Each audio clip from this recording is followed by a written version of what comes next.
Did you get the right verse? We have no verse on the board, so yeah.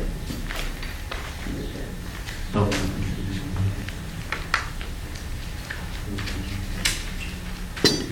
Marquise usually writes it.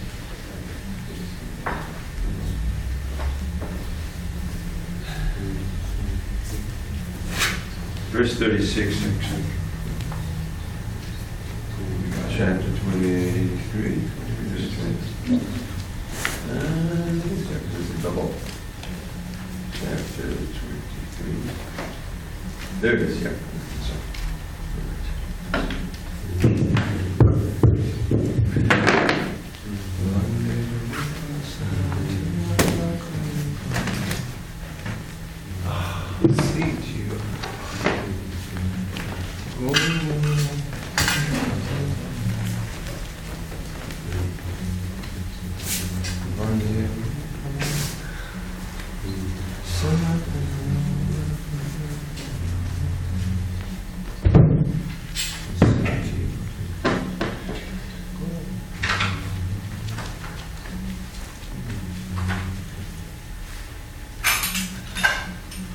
Developed some kind of cold flu allergy thing, so if I keel over, just pick me up. I'm not 100%. Yeah, my sister got that too. She got really sick. Oh, really? For like a week. Wow. It's going on. Whoa. Okay.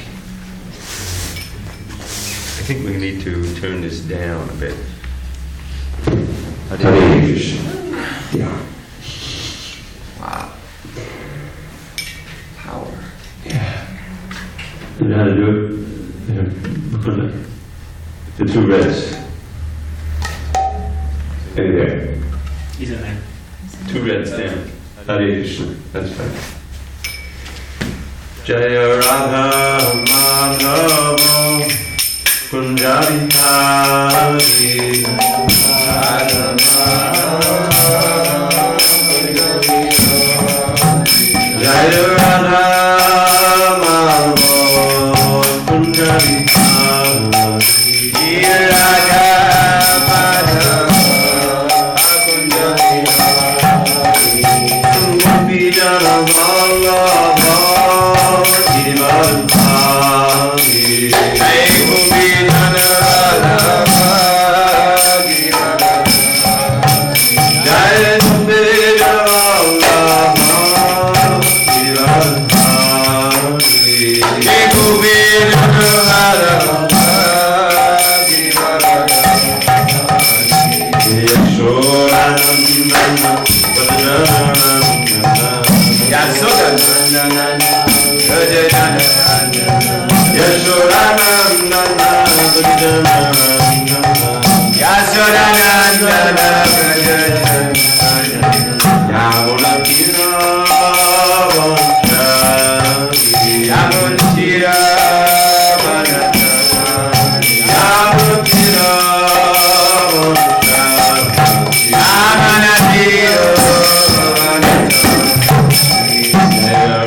ISKCON founder Acharya Srila Prabhupada Jai. Jai Prabhupada Paramahansa Buddhagacharya Instructor of the Sri Srimad Divine Grace Srila Bhakti Siddhanta Saraswati Thakur Jai. Ananda Koti Vaishnava Niki Jai. Namacharya Srila Haridas Thakur Jai. Grantharaj Srimad Bhagavatam Ki Jai. Samaveta Bhaktivinoda Ki Jai. All glories to the assembled devotees. All glories to the assembled devotees. All glories to the assembled devotees. All glory to Shri Guru and Guru. Mukunda Prabhu. Can you pull those curtains? That's good. Thank you very much. Haribol. Thank you very much. Good. Narayana Namaskritya Narayana Namaskritya Naram Chaiva Narottamam Naram Chaiva Narottamam Devim Saraswati Vyasam Devim Saraswati Vyasam Tato Jayamudiriye. Jayamudiraye. Before reciting the Srimad Bhagavatam, which is our very means of conquest, we should offer our respectful obeisances unto Lord Narayan, the Supreme Personality of Godhead, unto Nara Narayan Rishi, the supremest human being, unto Mother Saraswati, the goddess of learning, unto Srila Vyasadeva, the author, and unto Srila Prabhupada, the translator, commentator, and our spiritual master. Nashta Prayesha Bhadreshu Nasta Prayesha Bhadreshu Nityam Bhagavata Sevaya Nityam Bhagavata Sevaya Bhagavat Kriptama Shloke Bhagavati Uttama Shloke Bhakti Bhavati Naishtaki Bhakti Bhavati Naishtaki. By regular attendance in classes on Srimad Bhagavatam and by rendering devotional service to the pure devotee, all that is inauspicious within the heart is destroyed almost to nil. And loving devotion to the Supreme Lord, who is glorified in transcendental songs, is established as an irrevocable fact. Om Namo Bhagavate Vasudevaya. Om Namo Bhagavate Vasudevaya. Om Namo Bhagavate Vasudevaya. Om Namo Bhagavate Vasudevaya. Om Namo Bhagavate Vasudevaya. Om Namo Bhagavate Vasudevaya. On this 27th day of May 2017 in SanDiego, a reading from Srimad Bhagavatam, translation and commentary by His Divine Grace A.C. Bhaktivedanta Swami Prabhupada. Before we go on, can you set up Maharaj's seat? He said he was going to come. Thank you, Prabhu. I completely forgot.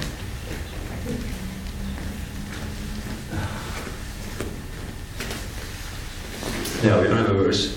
So I'll do, and there's two verses, so I'll just do one of them, word by word, as we do Pushpantu. And then we'll try chanting it. We're going to add some kind of things and chant along with him.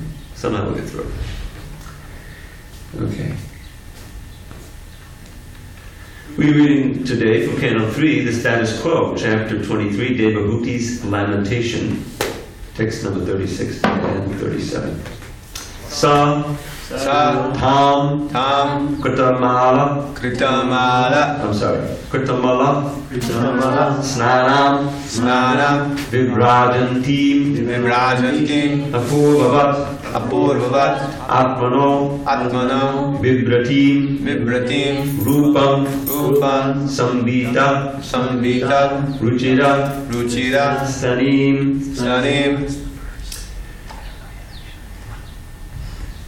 What's the verse? Okay. The verse is 3:23:36. And you ready there?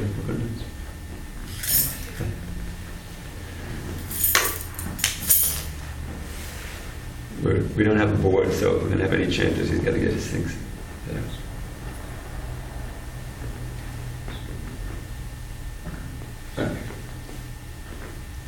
Satam Kritamala Snanam. Satam Kritamala Snanam. Satam Kritamala Snanam. Satam Kritamala Snanam. Vibrajantim Apurvavat. Vibrajantim Apurvavat. Vibrajantim Apurvavat. Vibrajantim Apurvavat. Atmano Vimbratim Rupam. Atmano Vibratim Rupam. Sambhita Ruchirastanim. Sambhita Ruchirastanim. Satam Kritamala Snanam. Satam Kritamala Snanam. Vibrajantim Apurvavat. Vibrajantim Apurvavat. Atmano Vimbratim Rupam. Atmano Vibratim Rupam. Sambhita Ruchirastanim. Sambhita Ruchirastanim. Maharaj, you have it? Oh no, mine's just waking up. Satam Kritamala Snanam. Satam Kritamala Snanam. Vibrajantim Apurvavat. Vibrajantim Apurvavat. Atmano Vimbratim Rupam. Atmano Vibratim Rupam. Sambhita Ruchirastanim. Sambhita Ruchirastanim. Satam kritamala snanam Satam kritamala snanam Vibrajantim apurvavat Vibrajantim apurvavat Atmano vibratim rupam Atmano bimbritim rupam Samvita ruchirastanim. Samvita rucharastanim Satam kritamala snanam Satam kritamala snanam Vibrajantim apurvavat Vibrajantim apurvavat Atmano bibritim rupam Atmano vibratim rupam Samvita ruchirastanim Samvita ruchirastanim. All right. Nope. Okay. Go ahead, Dave. Right. Satam kritamala snanam Satam kritamala snanam Vibrajantim apurvavat Vibrajantim apurvavat Atmano vibratim rupam Atmano vibratim rupam Samvita ruchirastanim Samvita ruchirastanim. Okay, we'll do the second one. So now I have all devices. So. It's okay. Vidyadari sahasrena Vidyadhari sahasrena Sedyamanam subhasasam Sevyamanam subhasasam Jatabhavo vimanam tat Jatabhavo vimanam tat Arohayat namitrahan Arohayat namitrahan Saha, Saha the sage, Sage Tam, her Devahuti Her Devahuti Kritamala snanam Kritamala snanam shining forth Shining forth Apurvavat Apurvavat unprecedentedly Unprecedentedly Atmanaha Atmanaha her own Her own Vibratim Vibratim possessing Possessing Rupam Rupam beauty Beauty Sambhita Samgita girded Girded Ruchira Ruchira charming Charming Stanim Standing with breasts with breasts Vidyadari Vidyadhari the Gandharva girls Gandharva girls Sahasrena Sahasrena by 1,000 by 1,000 Sedyamanam Sevyamanam being waited upon being waited upon Subhasasam Subhasasam dressed in excellent robes dressed in excellent robes Jatabhava Jatabhava struck with fondness struck with fondness Vimanam Vimanam airplane like a mansion airplane like a mansion Tat Tat that that Arohayat Arohayat he put her on board He put her on board Amitraham Amitrahan O destroyer of the enemy. O destroyer of the enemy. So the destroyer of the enemy is Pradura. This is a Maitreya speak. What's the enemy? Mind, Mind, the senses? probably, or the. I think he was instrumental ultimately in conquering Dhritarashtra's sons. Okay. Translation. The sage could see that Devahuti had washed herself clean and was shining forth as though no longer his former wife. She had regained her own original beauty as the daughter of a prince. Dressed in excellent robes, her charming breasts duly girded, she was waited upon by 1,000 Gandharva girls. O destroyer of the enemy, his fondness for her grew, and he placed her on the aerial mansion. Purport, Srila Prabhupada's purport. Before her marriage, when Devahuti was brought by her parents before the sage Kardama, she was the perfectly beautiful princess, and Kardama Muni remembered her former beauty. But after her marriage, when she was engaged in the service of Kardama Muni, she neglected to care for her body like a princess, since there was no means for such care. Her husband was living in a cottage, and since she was always engaged in serving him, her royal beauty disappeared, and she became just like an ordinary maidservant.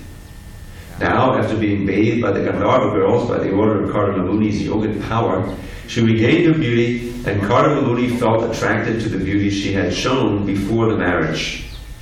The real beauty of a young woman is her breasts. When Kardama Muni saw the breasts of his wife so nicely decorated, increasing her beauty many times, he was attracted, even though he was a great sage. Sripad Shankaracharya has therefore warned the transcendentalists that one who is after transcendental realization should not be attracted by the raised breasts of a woman because they are nothing but an interaction of fat and blood within the body.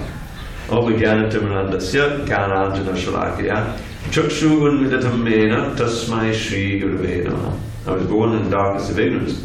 My spiritual master Srila Prabhupada opened my eyes with the torchlight of knowledge. I offer my humble obeisances unto him and to all members of Sri Param. So it's kind of a, what do they call a cognitive dissonance in a sense? Because here we are in the Bhagavatam. The Bhagavatam is, after all, the still essence of all of the Vedas. Think of Makula Batalu Kalitambalam, the ripened fruit. And it was written by Vedavyasa in his maturity, and it deals wholly and solely with devotional service and Krishna and his incarnations and everything like that. And we know that devotional service is characterized by vairagya. Right there in the famous verse about Lord Chaitanya, Vairagya Vinchani Bhakti Yoga Shikshatameka Purusha Purana. The same ancient person, Krishna, has come now with Lord Chaitanya to preach devotion to himself, characterized by detachment and knowledge. And it's interesting to note, in this very section, in a couple of chapters, we're going to get Kapila Dev's instruction to Devahuti. And he's speaking to his mother, but he's speaking to all of us. And there's some very heavy verses about detachment from ladies. Datadasa bhave moho bandhas chanya pasangata yoshit sangayata pumso yatata sangha sangita. This is one of the verses we memorized as brahmacharis. Kapila says to his mother, in the course of, I think, movements of the living entities or adverse activities, you'll see there's chapters dealing with material life. And he says, there's nothing that produces as much bondage and as much illusion as attachment to women or to men who are too attached to women. And Krishna, as Krishna himself, repeats the same verse verbatim except for one word in the Uddhava Gita. Natadasa bhavein klesho bandhas chanya. There's nothing that produces as much misery in bondage rather than illusion in bondage. So you can add all three in it. And there's numerous verses like that in the Bhagavatam. And so, but here we find that there's description of the beauty of the breasts of Devahuti and attracting Kardama, but we have very clear instruction that he's a transcendentalist. He's a great devotee. And ultimately we see as we go through the story that he has these 10 children, 9 women, and one glorious male in the form of Kapila Dev.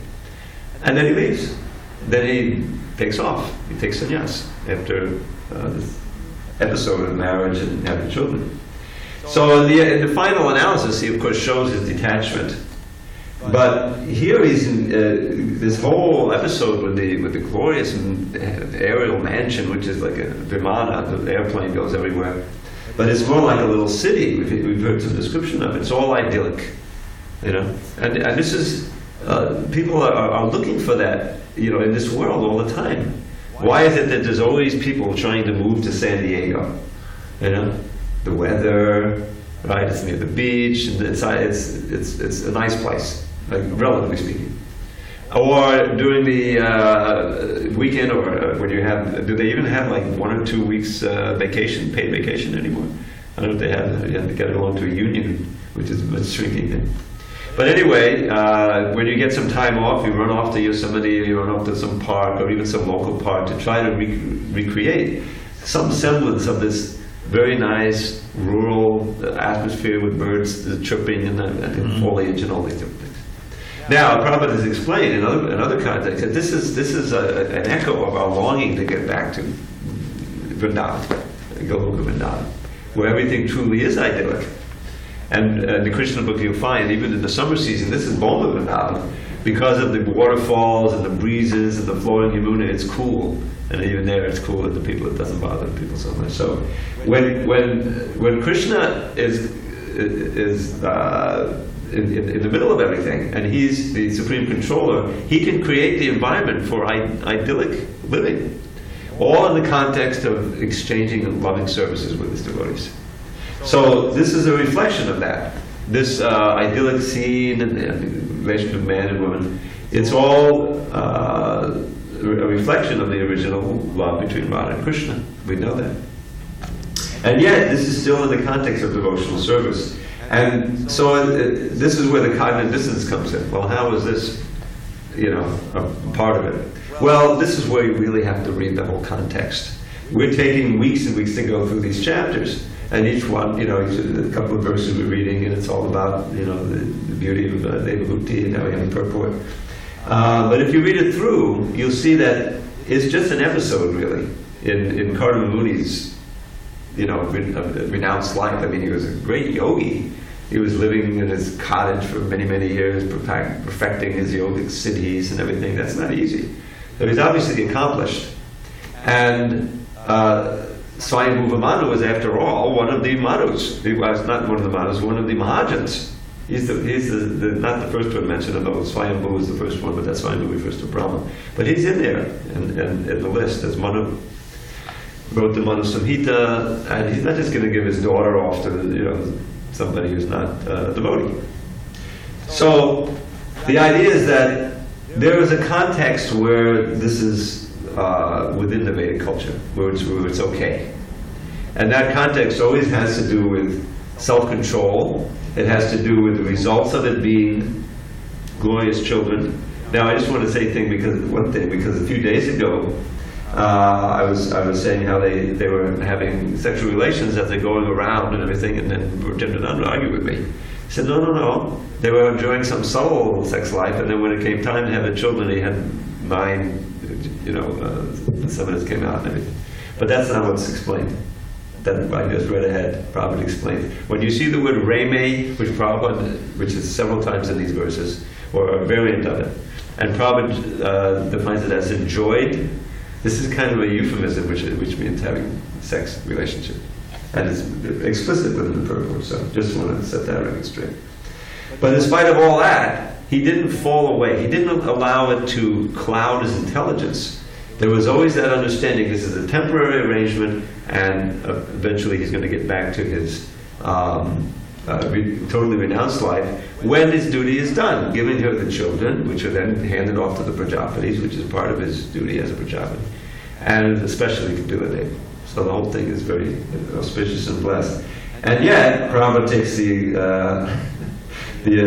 opportunity here that Shankaracharya has therefore warned transcendentalists that one who is after transcendental realization should not be attracted by the raised breasts of a woman. But here the whole verse is about how he was attracted. So they see there's a little thing going on. So now in this age, amongst us, we're not going to have these mansions. We're not going to go flying all over to Nanda garden. That's not the way it's going to be. There is still certainly provision for Grihastha ashram. But within the Grihastha ashram, there's so many rules and regulations. I'm hearing lectures. I like to listen to a lecture every morning from Prabhupada. And I've got one playlist that's just Prabhupada's lectures in LA, which were quite a few, because they're recorded so nicely. You can hear the sound very nicely. That's the only reason. But by the time, you get kind of a history if you read here through the, between the lines of what's going on in the movement. Because by this time, 74, 75, he's had some very responsible people who have gone off the rails. And he's explaining there, because LA, as you probably know, today and in the old days also, was many, many householders, many with very responsible positions, many very good devotees. Excuse me, it's cold. But some had, fallen away. And so Prabhupada says, I think in one of the lectures he describes the again become a mouse, analogy, which is very, very pertinent. By practicing Krishna consciousness nicely with great faith and intensity, one will develop these good qualities, and with those good qualities and devotional qualities, you become empowered. And part of that empowerment, if you have the nature, is to be a manager and to have influence and money going through your hands. But that's another kind of temptation. And without careful managing of that power, that energy that Krishna is giving you, that can take you off the rails. Now suddenly there are people at my bank and call, and you can maybe just be a small temple president somewhere. But this is one of Maya's tricks, and Prabhupada was seeing that even amongst his big leaders at that time throughout his stay with us. So there were so many pitfalls to be had, and when one engaged in devotional service and just in the household life, it's more difficult. I remember there's a discussion there at the beginning. I think I heard it live, and I certainly read a transcript, where, it's like 26nd Avenue, Prabhupada is starting to lay down the rules and everything. And he says, yes, there's Grihastha ashram, there's marriage, but sex life only in marriage, and only for having children, which is, I think he said, once a month or something like that. And Hayagriva said, well, better to give it up entirely. But I said, yes, In other words, if one is able to, it's a safer position. It's a safer position to not start that whole experience. What can I say? And so, Shankaracharya, now of course the Mayavadis says no question of, everyone's got to be a sannyasi or you're out. Right? It's like total renunciation. Even the kirtan is Maya. Right? Even the prasadam is Maya to them, what to speak of in marriage. So Shankaracharya has this, is this part of Govindam song? There's a lot of verses of that. Bhaja Govindam, Bhaja Govindam, Bhaja Govindam. I think it's part of that song. So that's, but is that really possible in today's age? I mean, this is, this brahmacharya ashram, we used to have about 10, 12 brahmacharis living here, we had brahmachari seminars down here. People would come in, especially like 3 blocks from the Southern California beach. It's not like we chose this place to have a brahmacharya ashram. But even though that was the case, it's the easiest thing in the world to go on a japa walk and you're ending up on the beach and you know what's on the beach. The waves and the curves, as I would say. So, and yet, we have brahmacharis staying here month after month, year after year, and they were able to do it by the strength of Krishna consciousness. This is one of the reasons why in this age there's a special benediction for chanting the holy name. If you really take that seriously and you chant without offenses, that will protect you. How? By giving you taste for the holy name and everything else related to Krishna, and tamping down and reducing the pull away from Krishna. There's so many verses like that. This one I love to chant, Prabhu loved to chant. I heard him chant like 4 or 5 times once, the first line. Yat pada punga to pralasa vilasa bhaktya karmashayam gutita mudgutayanti sandha. He says, this is the Sanat Kumar teaching Maharaj Prithu in the 4th canto. And this is near almost the last verse that he teaches to. And he says, those who are Padapankaj Palasa Balasa Bhakti, the devotees who are relishing the spiritual pleasure of serving the tips of the toes of Krishna's lotus feet. Padapankaj Palasa, Palasa literally means a toenail in this context. Balasa Bhakti, Karma Shayam. Karma Shayam is this overwhelming desire for fruitive activity, chief of which is sex life.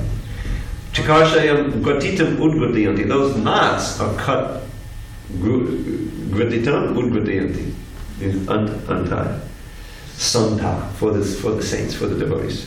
On the other hand, Tadvanda Riddhamatiyo Yatyo Viruddhasrodoganas Tadvadanam Vadavasudeva. Those whose minds are devoid of bhakti, even though they may be great yogis or transcendentalists or whatever you have, renunciants, ultimately the waves of desire overtake them, and they're not able to renounce its material world. And there are so many tales within the Bhagavatam. There's Durvasa Muni and Vishwamitra, the famous Saubhari Muni. Poor guy, he's meditating for 1,000 years in the Yamuna, and he sees a fish and a couple of fish copulating. Come on. Come out and get married, not just to one. He had 60, 70 wives. I mean, Prabhupada, there's this verse, 2 verses that Rupa Goswami writes in his Bhakti Rasamrita Sindhu about Vairagya. Yukta Vairagya and Pogu Vairagya. And that's really what we're talking about here. So he defines Yukta Vairagya, which is what we're after. Anasakta Sivishayam Yataham Upayujjata Nirbandha Krishna Sambandhe Yuktam Vairagya Mujjate. So Anasakta, without attachment to the object of the senses, offering them or engaging them where appropriate in the service of Krishna, and thus becoming bound up to Krishna Sambandhe. Nirbandha, but not bound up by the Vishayas. Nirbandha Krishna Sambandhe. This is called Yukta Vairagya. And this is what I just read this morning in the special quote. It's all Krishna's energy. And when we use that energy, material energy, some of which is an enticing object of the senses, in Krishna's service, then it becomes spiritual. It becomes a means of elevation rather than degradation. But what's the contrast? This is specifically speaking about the impersonalists, who want transcendence, know that to be entangled in this world is no good, so they're looking for vairagya, but they deny the reality of Krishna's personality and pastimes and everything. And so, this is what happens to them. It says, Pravanchikataya buddhya, hadisambandhi mastuna, mumukshubi padityago vairagyam palgukatyate. So Prabhupada describes what this verse means. First of all, he says there's a river in India called the Polgu River. Now, Polgu means weak. It may have gotten this name because it's so, it's not that heavy duty a river, so in the summer season it dries up, basically. It's just a river bed. But he says, just below the surface, if you put your hand in, you'll feel the moisture. I'm sure there's a bunch of rivers like that. This is called the Polgu River. So he says, here's what the impersonalist thinks. Prapanchikataya buddhya. Prapanchikataya means material. Buddhya means with the intelligence or with the idea. Hari sambandhi vastuna, even though those things directly related to Vishnu or Hari, the deity, prasadam, the holy name, everything that we revere and rely on and depend on to be Krishna conscious, it's all Maya, right? It's all material because it's nothing but stone, nothing but wood. You don't even want to hear it, but this is what they believe.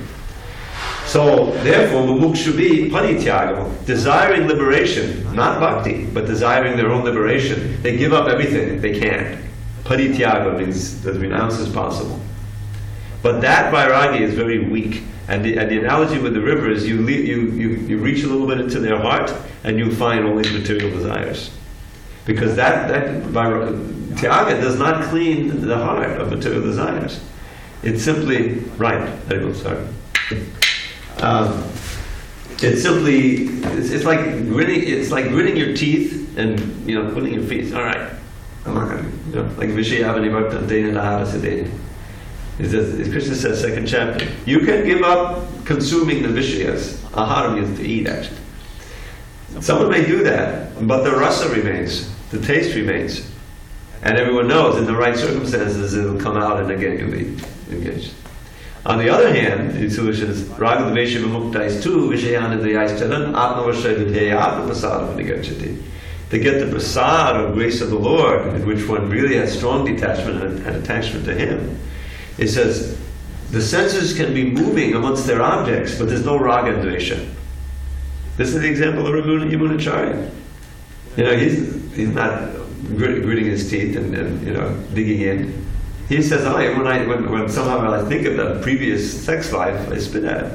Because ever since I've been relishing moment to moment the pleasure of serving Krishna's lotus feet. That's where real detachment can come. So our whole program is in developing. The vairagya is really a byproduct. It's a byproduct. I mean, we have to, Prabhu explains it, and Krishna explains it in the fifth chapter. We strenuously try to control our senses, but simultaneously, and more importantly, very fervently and intensely engage the senses in the service of Krishna. When the senses are intensely engaged in the service of Krishna, there's no question of sense gratification. In the middle of a rip-roaring kirtan, Hari Bol, Hari Krishna, Prabhupada even gave this example. You're out on the street when there's Harinams everywhere, and the ladies and the men would be chanting side by side. But there's no question of anything going on. Everyone's chanting Hari Bol, Hari Krishna.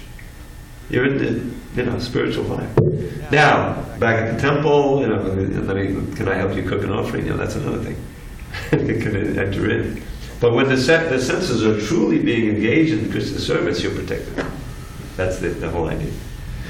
So that's our process, and that's the only reason why this movement can go on, because there's no question vairagya and vidya. This is an essential part of any yoga process, of successful yoga, not phony yoga. And we can't be yogis in the traditional sense of meditating and doing all that.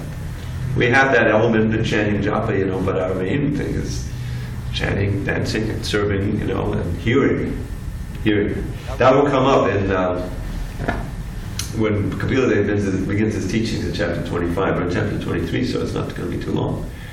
And right away, he talks about how you have to take your desires, your prasanga, your very strong desires, and turn them toward the sadhus. Not toward Krishna right away, but toward the sadhus, who are devotees. And by that turning, by that surrender to the spiritual master, what are you going to do? You're going to hear. What are they doing? Manashya katamishta shrinvanti katayanti cha. What is it? Tapanti vividastava naitanagata chetasa. Who is that? It's you. Didn't take it out. When you hear that, you have to immediately reach for it and turn it on.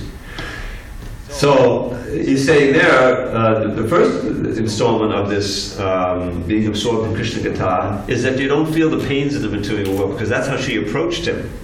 Devahuti takes the role. She approached her son, her exalted son, and she took the role of like Arjuna, of someone who's ignorant, who's suffering. You are the axe to cut down my entanglement in the material world and all this stuff, you know. Now, in the course of his preaching to her, right away he calls him a sadhvi. A sadhvi is really a female sadhu, so she's already very exalted, but she takes the role, so the teachings come out. So the idea is that, and then he gives this verse, Satam Prasangan, one should come into the association of real devotees, where you're just going to hear pure Krishna Katha, and by doing that, you'll develop Rati Bhakti, what is it? Satam Bhavanti Vidkana Bhavanti Vidkana Rasayana Katha Tadur Apabhagavadmani Shraddha Rati Bhakti. You'll develop faith and attraction and finally pure devotion to Krishna. Just by hearing. That's such an easy process. So then in the next verse he says, this is the Ritubi yoga. This is the easiest process of yoga. Just like, hopefully I'm saying something coherent here. Is this such an austere process? It must be, because there's only like a half dozen of us here. But I mean, the point is, this is, you didn't have to spend a lot of money, you didn't have to perform severe austerity just to come and hear. And Prabhupada's books are everywhere. Anyone can open up a book and get the association of the greatest devotee in the modern age, the greatest preacher. And there you are. You're practicing the greatest yoga. And if you actually take these instructions to heart and follow them, the process of hearing, chanting, and living, then you're sure to make advancement. And one part of that advancement is the blazing fire of material desire is banked, at least, to the point where it's manageable. Yeah, you can enter a household life, but you don't let it completely consume you. That's the idea. Okay, I'm a little under the weather. Yes, Maj? Commented in a question. Prabhupada gives the example of, you can fly high in the airplane, but you got to land somewhere. Yes. They didn't stay on the moon. They came back. So you can become very renounced, very detached, but unless you have a positive attachment to Krishna, you cannot hover on that platform. And Prabhupada gave the example one time, don't think of the color red. Don't think about the color red. How's that? And whatever you do, how's that working out for you? Don't think of a red elephant. That's the last thing.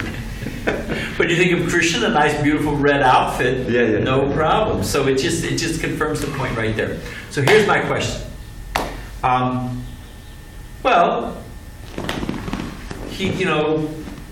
Kardama Muni was very austere. Then we see him flying around in this, forget Air Force One, the original, flying mansion with all these, enjoyments. And he says, no, don't worry, I'll get back to it. And we see later on, so why can't I just stay? I got to work out some desires. Don't worry, I'll get back to it. You can do it, but you have to create the mansion first. In other words, he had these yogic powers. He was. Well, I have powers in my own way. I'll go buy a Ferrari and I'll, whatever. Yeah. Pick up some beautiful girls, and don't worry, I'll get back into Krishna consciousness. All right, but there's a history. In other words, we've seen that philosophy played out, and it's 100%. We don't have a lot of success. Not a very good track record with that idea. Although, unfortunately, something like that often affects devotees who get material. You mentioned, or somebody mentioned, about how when you all of a sudden come into a lot of money, that's a great temptation. And I remember this one devotee, I won't mention his name, his parents were killed in Chicago. Pundurik, yeah. And I knew him in LA, he was struggling there, but he was a brahmachari, and he got at least $1 million, this was like 80, which is like 5 times. When it was real money. Yeah. And we didn't see him again. Then he got it. I was in 55th Street, I saw him there, he came up to see me, and we talked over because we were friends. And I came through, and boom. So it's dangerous. There's no, for us, this great opulence is practically suicidal. To have who really was able to do it? Ambarish, the ideal, but he's a special soul. It's very hard to integrate it. Just one last thing. But as far as the fixed up yogi enjoyment and then comes back to it. We actually do see some devotees who get some opulence or have this dream that they're going to go out and be whatever they're going to be and enjoy the world. They do usually come back, but they usually come back nicked and scraped and I've been through the ringer. They don't come back glorious and successful. The limo doesn't pull up and they step out with their Versace suitcase to move back into the brahmacharya ashram. They usually get pretty whiplashed by the material nature. There's two things that happen. If they're fortunate, they come back. Money get taken away, and they come back. But with some ability to do some service. But often we find that they come back the last few months. When it's all being taken away, they're going to pass out of the body, which is also glorious. But it's not the program. But I've never had anybody. I'm trying to think of anybody. I've been around long enough that I've seen people, young and energetic in Krishna consciousness. And we have many nice householders. Jamuna, who's the chairman of our board, has many examples. But, they kind of, not Jamuna, but, they get further and further away from Krishna consciousness. And there's one guy I met when we were doing the painting. He was flying on his Caribbean vacation and this and that, But invariably, in due course of time, I've never had somebody say, I left Krishna consciousness, it was the best thing I ever did. And say, man, I'm really hitting on it now. I've never had anybody say that to me. And I've met people who are out there. I've met, one guy is the head of the animation department for Pixar, for Disneyland. The guy's making tons of money. I've met, people making tons of money in real estate. Millionaires who were devotees and made millions of dollars. I've never had a single one say,